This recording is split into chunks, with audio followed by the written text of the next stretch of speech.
Est-ce que tu connais les secrets de la cathédrale la plus vaste de France? Aujourd'hui, c'est le jour 8 de mon tour de France des monuments et je me réveille littéralement devant une cathédrale qui peut contenir 2 fois Notre-Dame de Paris. Je me pose pour petit déjeuner sur mon balcon face à cette cathédrale exceptionnelle et j'admire sa façade. J'arrive toujours pas à réaliser que je suis là dans cette suite exceptionnelle avec ce balcon magnifique face à cette façade. Mais face à la couleur de cette chambre, la cathédrale d'Amiens paraît un peu grise. Et pourtant, c'est faux. Voilà le premier secret sur cette cathédrale d'Amiens. Au Moyen-Âge, elle était entièrement peinte de couleurs vives, bleu outre-mer, rouge vif, or.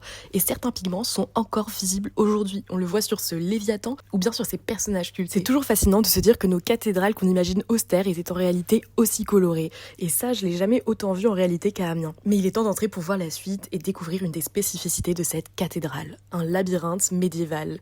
Ici, les fidèles suivaient en prière, souvent à genoux, ce labyrinthe comme une alternative symbolique au pèlerinage à Jérusalem. Au centre, on trouve le nom de l'architecte qui a finalisé la cathédrale à la fin du XIIIe siècle. Ce labyrinthe, c'est comme un chemin spirituel qui nous montre l'importance de cette cathédrale. Mais cette cathédrale, c'est aussi une basilique parce qu'elle détient une relique incroyable, le crâne de Saint Jean-Baptiste. On le sort 2 fois par an pour la Saint-Jean-Baptiste qui était avant-hier et en décembre. On le voyait donc aujourd'hui dans une chapelle latérale et il aurait été rapporté de Constantinople par un chanoine d'Amiens en 1206. Enfin, voici mon coup de cœur, l'ange pleureur. Cette petite statue en marbre est devenue célèbre pendant la Première Guerre mondiale. Elle a été reproduite sur des milliers de cartes postales envoyées par les soldats.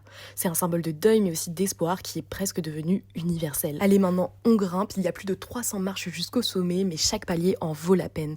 En montant, on passe devant la Rose Sud, un chef-d'œuvre de 11 mètres de diamètre, un vitrail du XVIe siècle miraculeusement épargné par les guerres. Sa lumière est incroyable. Et puis voilà, on est à 112 mètres de haut, au sommet de la cathédrale, et regarde, juste là, c'est mon hôtel. Je peux carrément voir ma chambre au Mercure depuis ici. Et là, ça m'inspire parce que j'ai envie de rentrer prendre un bon déjeuner au Mercure Cathédrale. Je me régale pour le déjeuner, puis ça y est, direction maintenant un autre trésor d'Amiens qui est tout aussi proche, les ortillonnages.